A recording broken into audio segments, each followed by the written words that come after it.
இதுதான் அவங்க எதிர்பார்த்துட்டு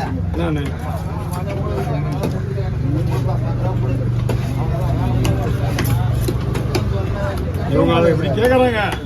என்ன அந்த வீட்லயே போய் பங்கு கேட்கற மாதிரி தான் இப்ப அவங்க வீடு வித்து கொடுத்து கேட்கறது ரூல்ஸ் கிடையாது. இன்னொன்னு அப்பா அம்மா இருக்கும்போது நீ அந்த வார்த்தையை கேட்கவும் முடியாது. எப்படி நீ அப்பா அம்மா இருக்கும்போது அந்த வார்த்தை நீ கேட்டுருவியா? கேட்கவும் முடியாது. ஒரு பக்கம் அவனுக்கு இன்னும் கல்யாணம் ஆகல, ரெண்டாவது பக்கம் இன்னும் அவங்க அப்பாவுக்கு ஒன்றும் அவனுக்கு கல்யாணம் ஆகல, ரெண்டாவது சைடு. மூணாவது அவன் இன்னும் சாகும்போது சாவு எடுத்து போடணும். அவன் வச்சுட்டு போறதே ஒரே ஒரு அவசியம் போட்டு தான்.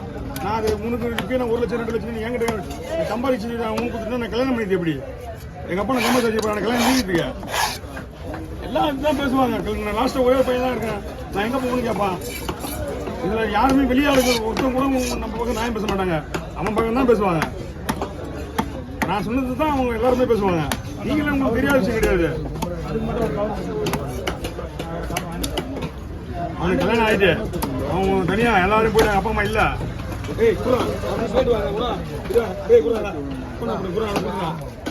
அப்பா அம்மா 2 பேர் உள்ளாங்க சொல்றேன். நானு உடனே சொல்லக்கூடாதுமா, இதெல்லாம் உடனே நீ இப்போ உங்களுக்கு சொன்ன உங்களுக்கு தெரியுது இந்த வார்த்தை நீ சொல்றான்னு நீ சொல்ற சரிதா? அதுதான் சொல்றது. எப்பவுமே 4 பேர் விசாரிக்காம எதையும் சொல்லக்கூடாது. நியாயமா இருந்தா நாம பேசுறது நியாயமா இருக்கான்னு முதல்ல தெரிஞ்சுக்கணும். நான் எனக்கே நான் 2 தடவை யோசிக்கணும், நம்ம பேசுறது நியாயமா இருக்கா. நான் 100 தடவை யோசிச்சதுக்கு அப்புறம் தான் இந்த வார்த்தை உங்களுக்கு நான் சொல்றேன்.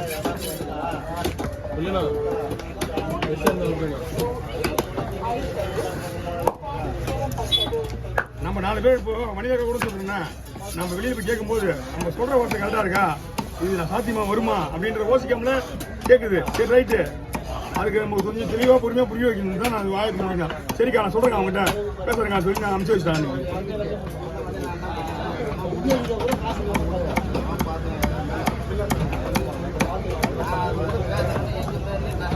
நீயாவது ஒரு வார்த்தை கல்யாணம் பண்ணி வைக்கல, நீயே கல்யாணம் பண்ணி நீயே குடும்பம் பண்ணிக்கிற. அந்த பொண்ணுக்கு முறையாக அவங்க அப்பா கல்யாணம் பண்ணி வச்சாரு, கோயிலில் கல்யாணம் பண்ணி 10 ரூபா கொடுத்தாரு. 2 ஆம்பளை பிள்ளைய வச்சிருக்க, தப்பு கிடையாது. நீயும் அந்த மாதிரி பேசுனா நியாயமா? அது நீ தான் உங்க தம்பி கூட பண்ணணும்னு நினச்சாவன். நீங்க என்ன நினைக்கிறீங்கன்னா அவங்க அம்மா வேற நம்ம அம்மா வேற மாதிரி பேசுறாங்க, அப்படிதான் பேசக்கூடாது.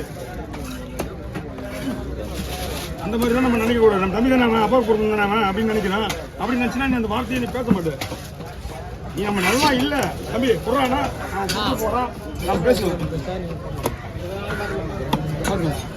அதான் நான் சொல்றேன். 2 பிள்ளைங்க வச்சு 10 ரூபா கடன் பட்டு ஒரு பொருள் வாங்குறேன், தப்பு கிடையாது. அவங்க நீ சம்பாதிச்சு சேர்த்து வச்சு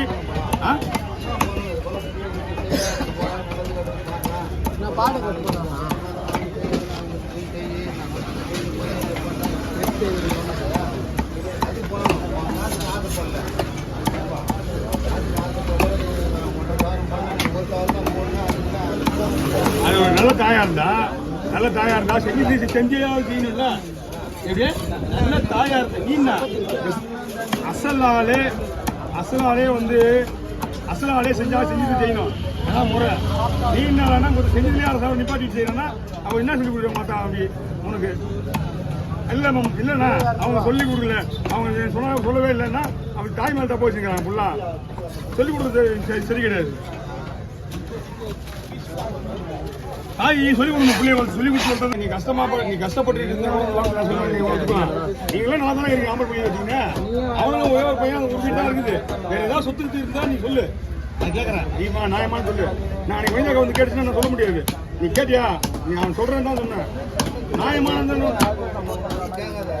கேட்கறது வைட் தான். என்ன கேட்டாங்க நான் பதில் சொல்லல. அப்படின்னா நான் பதில் சொல்லுவேன். இப்ப நீ என்ன கேட்டதான் தான் பதில் சொல்றேன்.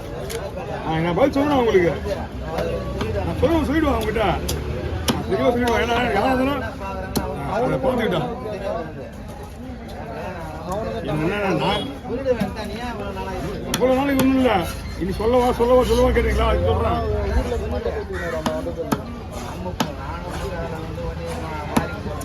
என்ன இது?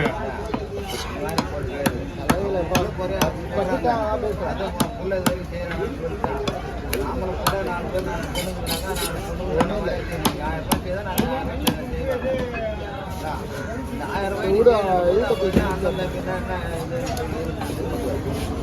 எது போனாலும் செலுப்பி தான் ஆகணும், செலுப்பி ஆகணும். அடிச்சு என்ன ஆனாலும் அவங்க பாத்திரம் வரதுக்கு ரெடியாக இருக்கிறாங்க. சொல்லு என்கிட்ட பாருன்றாங்க. என்ன பார்த்துவாங்க பார்க்குறாங்கன்னு சொல்கிறாங்க. அவங்க பார்த்துக்கிட்டுலாம் நடக்காதக்காரன் என்னன்னு வச்சு தெரிஞ்சுக்க. நியாயமாக பேசினா மட்டும்தான் நடக்கும். அது கூட ரீசனே கிடையாது அவங்க கேட்கறதில்ல. அது முதல்ல தெரிஞ்சுட்டு தான் தெரியும். அவங்க பேசினா நடக்கும். கேஸ் போடலாம் அப்படின்லாம் சொன்னால் ஒரு ஹவுசிங் போர்டெலாம் கேஸ் போட்டிங்கன்னா கேள்வி கேட்பாங்க. அப்புறம் உனக்கு உங்கள் அப்பா என்ன பண்ணாரு கேள்வி கேட்க மாட்டாங்க. ஓ இது என்ன இது அகமனை அப்படிங்களா, அரோமனை கொடுத்து தான் வாங்கிட்டு வரணும்.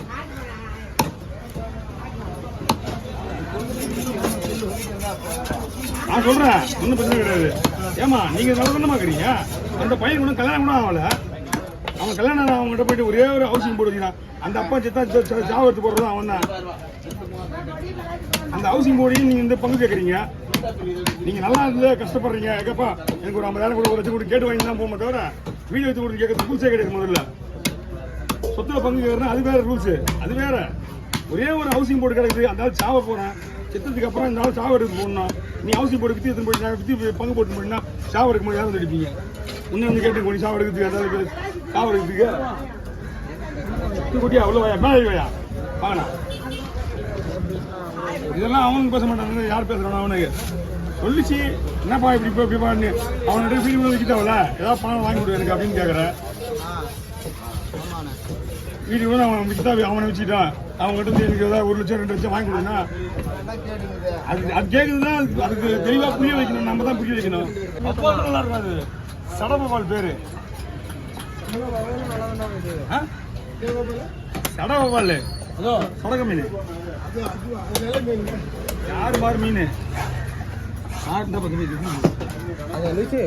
உனக்கு வாங்கி வரேன். அப்படியே பெரிய ஸ்லைஸ் ஒன்று போட்டுக்கணும். ஒரே ஒரு ஸ்லைஸாக போட்டுருவான். ஸ்லைஸ் ஆகும் வாங்காதியா அந்த சைஸ். அந்த சைஸ் சூப்பராக இருக்குங்கய்யா. கேபிள் எல்லாம் வாங்கலாம். மாடு சொல்லுவாங்க. ஓகே சேஞ்ச் வேணுமா? அப்படியே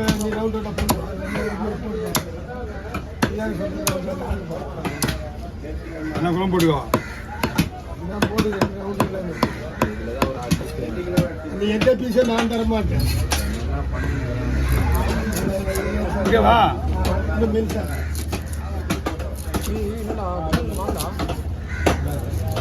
போயிட்டு போட் அடிக்க 2-3 நாள் ஆகும். சாப்பிடு. என்ன பண்ணணும் வரவேற்று ஒரு நாளைக்கு